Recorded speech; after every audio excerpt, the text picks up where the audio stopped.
Coming up on today's episode, we got the NFL Divisional Round Playoff matchups. We give you all my analysis and predictions for the games. We got some good ones. Can CJ Stroud continue his rookie success and upset Lamar Jackson and those Ravens? Packers, Niners, another playoff matchup between them, Chiefs, and the Bills. Can we get another epic battle between Pat Mahomes and Josh Allen? And Tampa Bay at Detroit. Can Detroit go on? Well, all for that coming up. Let's go.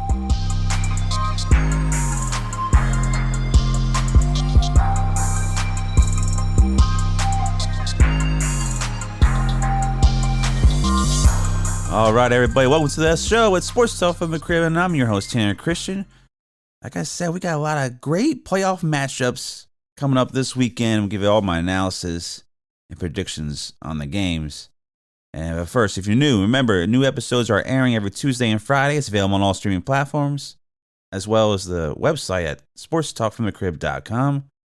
And follow us on social media. It's at Feel the Heat Entertainment. It's Feel the Heat ENT. We're on Facebook, Instagram, X. I almost said, keep wanting to say Twitter still. It's still hard for me to say X. And are also on YouTube. Hopefully we get some videos going on YouTube as well so you all can get a visual. Hopefully I'm going to work on that a little bit here and coming up for next week. So be on the lookout for that. And let's start it off. Saturday, first matchup, Texans at the Ravens. First matchup was week 1 of this year. Ravens defeated the Texans 25-9. That was CJ Stroud's first career start. So, he has grown a lot since then. In that first matchup, he threw 28 for 44, 242 yards. He lost a fumble in that game. It's his first career start. This is a kid that's only thrown 5 picks on the year. So he doesn't turn the ball over. He turned the ball over in that game. It's going to be, both these teams are obviously different from the way they were in the beginning of the year. Of course, the Ravens number 1 seed, Lamar Jackson potential MVP, so on and so on, right?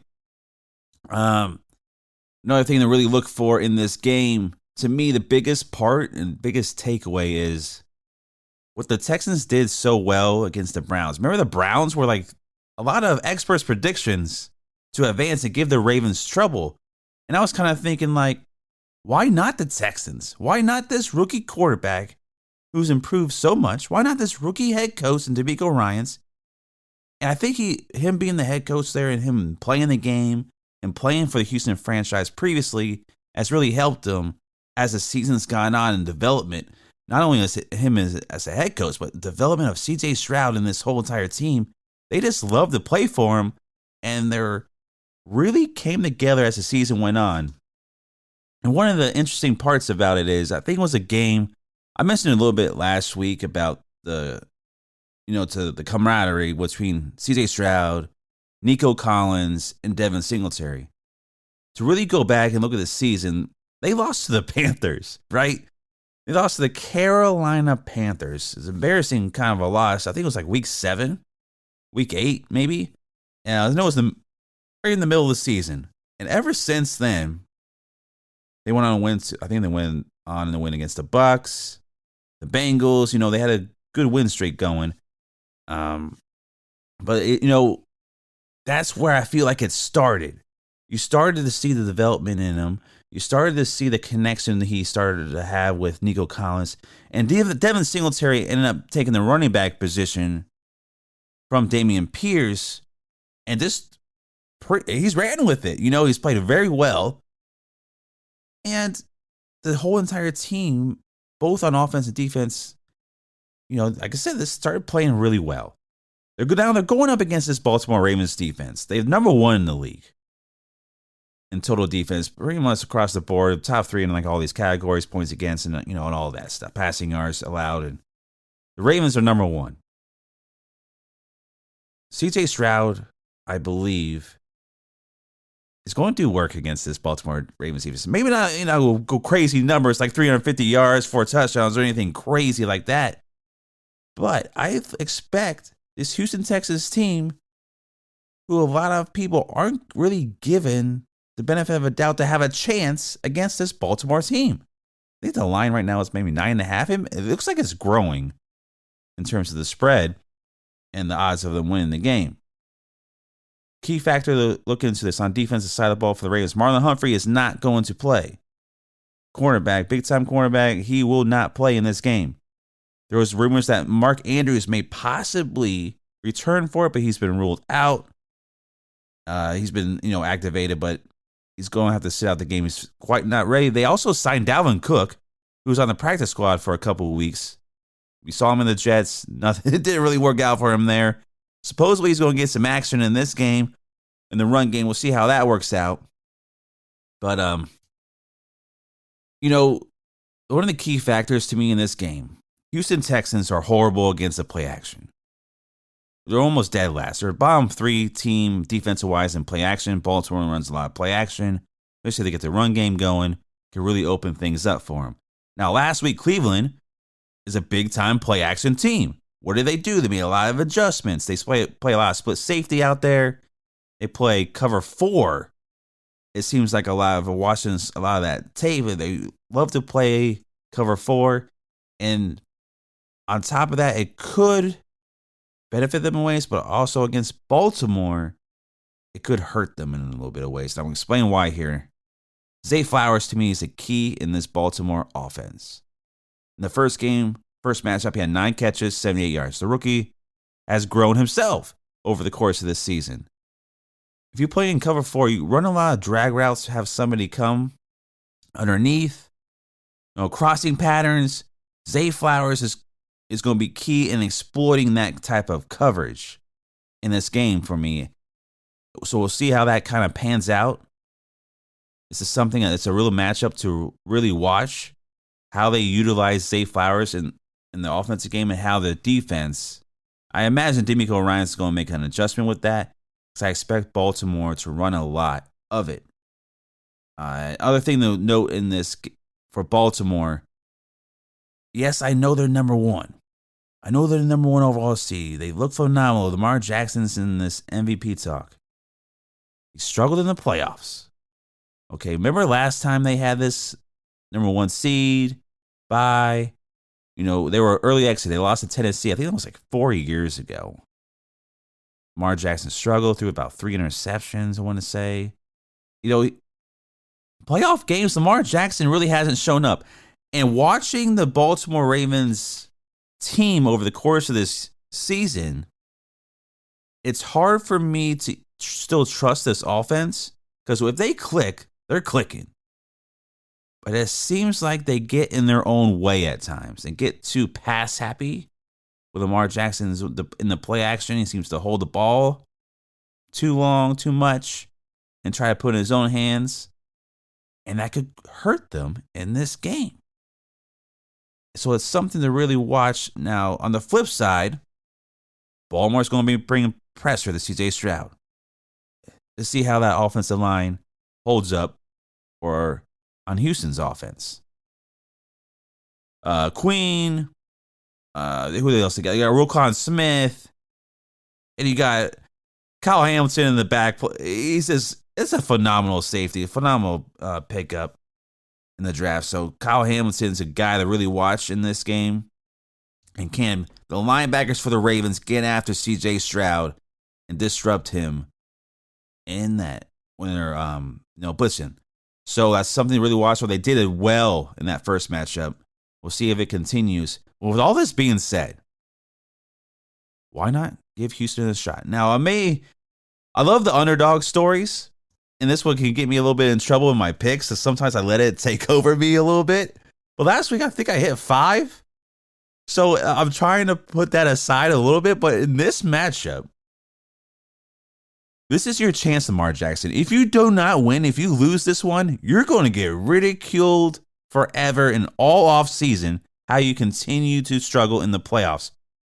Words coming from the locker room. He's ready. He's confident. Can't wait for the game. Can't wait to show the world that, hey, I am the MVP. This is what I'm going to do. And I'm going to broadcast it for everybody. The weather's going to be nice. It is going to be cold, 28 degrees. But the weather's going to be sun's going to be out. No wind and snow and going, nothing like that. So you expect something for him to be... Expect something good from him. Put it that way. If he loses, obviously going to get ridiculed. But I like the Texans in this game. Why not give them a shot? I wanted to pick one underdog to kind of go in this. And the Texans, I'm still going to ride with them. So I got the Texans in the game. I think it's going to be very close. Maybe that 27-24 range. I don't expect it to be super high scoring like that. Maybe 24-20. Like, I expected to get in the 20s. And within the field, 20, maybe even 24-23. I conflicted my pick on the score-wise. But I like the Texans to upset the Ravens in that fourth quarter. Take the lead. Surprise the world that nobody's giving them a shot to do. And win this game. I got the Texans. All right, let's hop into the next game on Saturday. Packers at the Niners. Niners have lost the last, in the playoffs, the last NFC title games twice. This is the divisional round. Another Packers and Niners meeting in the playoffs again, guys.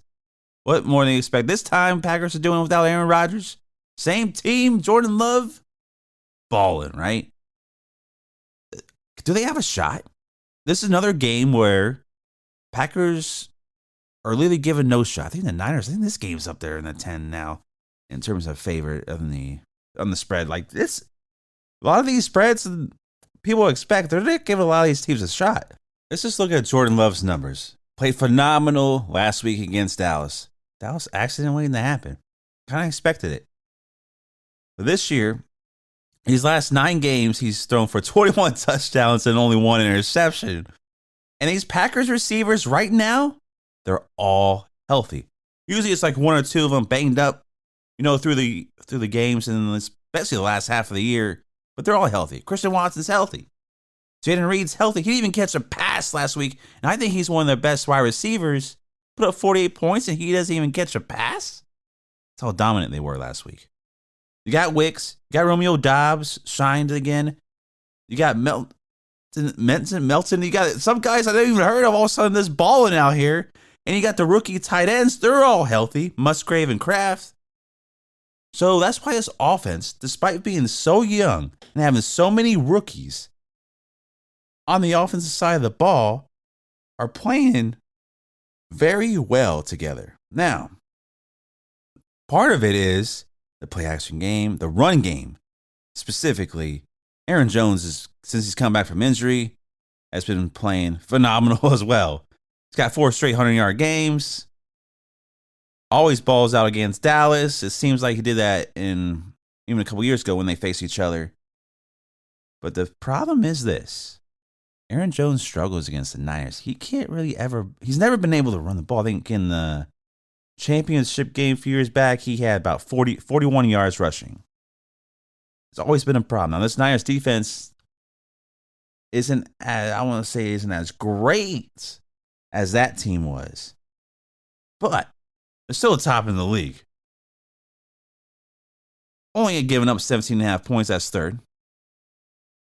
They're basically in the top 3, 4 in about all statistical categories on that, and they're on that side of the ball too. Excuse me. But can they? Does Green Bay have a shot? I think they do. But it's going to be too much Niners in this one. They had the bye.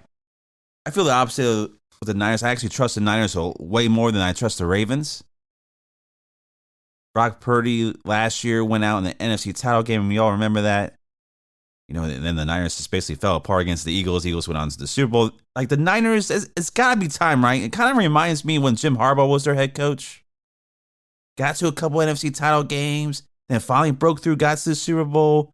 They didn't win it, but it came down to that final play. So I expect this Niners team to get to the Super Bowl. I think it's their time. They got to get there, right? So that's why I got the Niners. Because I think Brock Purdy, Christian McCaffrey, Debo, George Kittle, Brandon Ayuk, who's had a phenomenal year himself, I think that experience is going to propel them and really take care of business Saturday night against Green Bay. I expect them to score a lot of points. I don't expect because Jair Alexander, the Green Bay cornerback, may not play. He's dealing with an ankle injury. Remember, he picked off Dak Prescott last week, played phenomenal against CD Lamb. And it's like, if he misses the game, I expect even more big things from this Niners offense. Great story, Green Bay.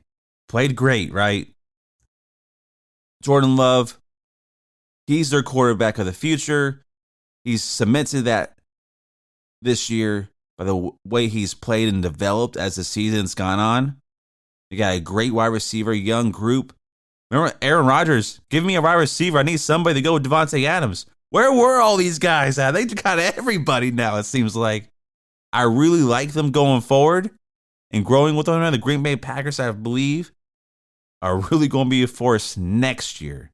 Now, if they get past the Niners and shock the world, shock me, so be it. Like, great. I mean, maybe they're coming a little bit earlier than we expect. But I think the Niners, their experience, Kyle Shanahan getting another extra week to really try to exploit that Green Bay defense. I think he does it. I expect big things from Christian McCaffrey, Brandon Ayuk, Debo. I expect the whole crew. You know, a lot of people not giving Green Bay a chance. Neither am I. I'm going to go like 34-17 type of game maybe for the Niners. I respect you, Green Bay, but I think the Niners at home is just going to be way too much. All right, let's hop into the next one. Bucks at the Lions. You got a pair of former number 1 overall picks in Baker Mayfield and Jared Goff. A couple quarterbacks that nobody wanted. They kind of were castaways in their previous teams. Baker with Cleveland.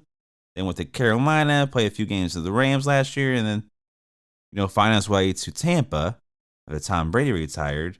Jared Goff, Rams, got to the Super Bowl, didn't win. Traded him to Detroit, got Matthew Stafford. He wins the Super Bowl. So maybe Jared Goff, this is your time. And it very well could be Detroit's time too. They hadn't hosted a playoff home game since 91.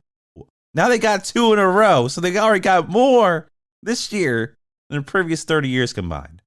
And the fans are rocking. You got Eminem in the stands. Lose Yourself playing across. Him giving speeches to the team. Him, wilding them up. Like, it's kind of crazy vibe in Detroit. I saw a season ticket holder for like 55 years in the crowd.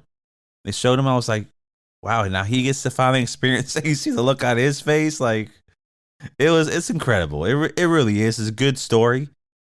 And I expect it to kind of continue. Like, I expect Detroit to win this game. I think they will. They snuck out a little bit lucky against the Rams. They I felt like, let their foot off the gas a little bit on them. And they snuck it out. One thing that's got to get into it, with Jared Goff, he kind of struggles against the blitz a little bit. But the Bucs blitz about 41% of the time. They're getting pressure 41% of the time. So be on the lookout for that. First matchup, the Bucs lost 20-6 against the Lions. That's when, Jared Goff went crazy in that game too. Baker Mayfield struggled. He had 206 yards in a pick. Goff, meanwhile, had 353 passing yards, a couple of TDs. Amon St. Brown, 124 yards and a touchdown. That first matchup, they really exploited that, blitz pickup for, the Bucs bring that Todd Bowles loves to do. And I expect to see that a lot. I expect him to try to get pressure on Goff early.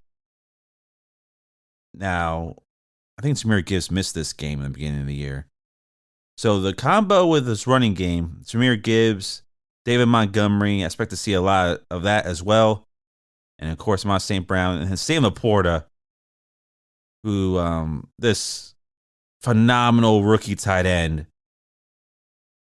they could utilize him a lot more in this one as well. And I expect Detroit to really put it down. I'm sorry, Baker Mayfield. There's been a lot of trash talk in this game. Garner Johnson, the safety for the Lions, basically, talking trash. And Baker Mayfield kind of talking trash a little bit back, like, hey, I'm the quarterback, man. It kind of put him in his place a little bit, but I think this is where it ends. I like what Baker Mayfield has done for the Bucs. He's really played well. He's resurrected his career. He's a castaway from Cleveland. Now kind of look at where they're at. If you expect Baker Mayfield on that Cleveland team now, I think Cleveland would have had a little bit better shot maybe against Houston. But anyways, I like the Lions in this one at home. Expect big things, maybe like a 31-20 type of game. I think it's going to be a lot more scoring in this one than the first matchup. But I expect that stadium to be rocking. And I got Detroit. I like Jared Goff. Let's get him to the NFC Championship game. Let's have a feel-good story now. So now that makes my matchup. I got Detroit at the Niners next week for the NFC title game. All right, now the final game on Sunday night. Chiefs at Bills. They've had epic battles in the regular season. They've had epic battles in the postseason. Now this is actually in Buffalo. Craziest thing, Chiefs have won a couple Super Bowls, right? With Pat Mahomes. He's never played a road playoff game. This is his first career road playoff game. Who would have thought of that? The matchup between these two teams. Since Pat Mahomes has been the quarterback and Josh Allen's been the quarterback for Buffalo, Bills own them in the regular season 3-1. In the postseason, they're 0-2. Now the last matchup, and during the regular season I'm talking about, the Bills won 20-17. The biggest factor in that game was James Cook, the running back. 58 rushing yards, 83 receiving yards. So it's about 141 total yards of offense he conducted, and he also scored receiving touchdowns. So, and then you look at the matchup, Josh Allen, 233 yards, touchdown and pick. Pat Mahomes, 271, and touchdown and pick. So it's a matchup to watch. Can the Chiefs defense shut down James Cook more in this game? You know, James Cook had a huge game, especially in that second half, when they ended up getting a field goal to take that lead with just under 2 minutes to go. So let's kind of break it down a little bit further. The Bills, they're going to be without some key players. Wide receiver Gabe Davis is going to be out. Safety Rapp's out. The line, they're losing a lot of guys on the defensive side of the ball that aren't going to be playing. So it's something to kind of look out for in the game. Let's just kind of look back at the previous playoff matchups. Now, they were both in Kansas City. 2021 AFC Championship game, Chiefs won 38-24. Allen had 287, a couple of TDs, 88 rushing yards. Mahomes, 325 passing yards, 3 TDs. So, fast forward to the 2022 divisional round. The Chiefs won in overtime, 42-36. Allen again, 329 passing yards, 4 TDs, 68 rushes. Pat Mahomes, 378 passing yards, 3 TDs. And he had over 60 rushing yards. It's just, they're pretty neck and neck in terms of the matchups and overall stat-wise. When it comes to these two guys, it's been an epic battle, and it's a rivalry. It has become a rivalry in the playoffs. And even in the regular season, Chiefs, Bills, about time we get something else in the rivalry in the NFL. And this is one of them. Bills Mafia is going to be going nuts. I don't know if it's going to be snowing again or whatnot, but you never know. But Bills Mafia, it's in Buffalo. You expect big things. They're already trash talking. Hey, we're in Buffalo. We're not in Kansas City this time. We got this game. So, are we going to get turnover-prone Josh Allen, or are we going to get that 2022 visual game when he was just out there balling his lights, just balling, and have an epic battle between him and Mahomes? Now, these teams are different, especially in that first matchup. Pacheco didn't play, so I expect the Chiefs to really get that run game going with Pacheco and utilize him. Rashee Rice has really grown as a wide receiver for them as well. Travis Kelce, meanwhile, has struggled, dropping a lot of passes, dropped a few last week. But, you just can't count out Pat Mahomes in the playoffs and Andy Reid. This seems like they find a way to win. And I'm going to roll with the Chiefs in this one. I'm picking them over the Bills. I don't know. It's iffy, right? I'm contemplating on myself as well, but I got the Chiefs in this one. The Bills are favored. You expect them, and they're at home. If they can't beat the Chiefs, here's another thing. If they can't beat the Chiefs this time, when they got the home field in Buffalo on their own, Bills Mafia going nuts and everything else, then when are you going to beat them? When are you ever going to beat the Chiefs? Same way I feel about the Ravens, Lamar Jackson. If you don't win now, when are you ever going to win? So, I still got the Chiefs in this one. If the Bills lose, I don't know what they would do. Joe Brady's called a heck of a game since he's become the offensive coordinator. I think that was the best decision. I was calling for Ken Dorsey's job at the beginning of the year. I was calling for his job last year, actually. So when they made that move, this offense seemed to flow better. Josh Allen kind of put his turnovers down a little bit. But I think it may get in the way of this game. And I like the Chiefs because I don't expect the ball getting turned over. Even though the Bills, one of the top teams in takeaways, and Chiefs are in the middle of the pack. Chris Jones going to get after Josh Allen. On the defensive side. So Snead is something to look out for. The cornerback for the Chiefs. He's dealing with a calf injury. He say he's going to play. We'll see how that may affect him in this game. Because Stephon Diggs is going in the game hobbled as well. He popped up with a foot injury. Forgot all about that. So something to watch out for in that matchup. Gabe Davis being out. I think hurts a little bit on the offensive side of the ball. We'll see how Shakir can maybe work the slot. Maybe get Dalton and Kincaid involved more in the passing game for the Bills. So we'll see how that happens. But I got the Chiefs because I'm not going against Pat Mahomes. I'm never going against him in the playoffs again until he loses. So I got to roll with Pat Mahomes again in this one. I expect a little bit more scoring, but not by much. Maybe more like 24-20. It was 2017 the first matchup, maybe 24-20 Chiefs in this one. All right, that's going to conclude our episode for the day. I want to thank you all for joining me here on Sports Talk from the Crib with your favorite sports host, Tanner Christian. Remember, new episodes are airing every Tuesday and Friday. It's available on all streaming platforms, Spotify, Apple, podcasts, you name it. Be sure to check out the website, sportstalkfromthecrib.com, where you can stream the podcast on there as well. And check us out on social media, Feel the Heat Entertainment, it's Feel the Heat ENT. Or on Facebook, Instagram, X, and YouTube. Thank you all for joining me. Hope you all enjoy your weekend. Enjoy these football games. I'll see you on Tuesday, recapping everything that went on.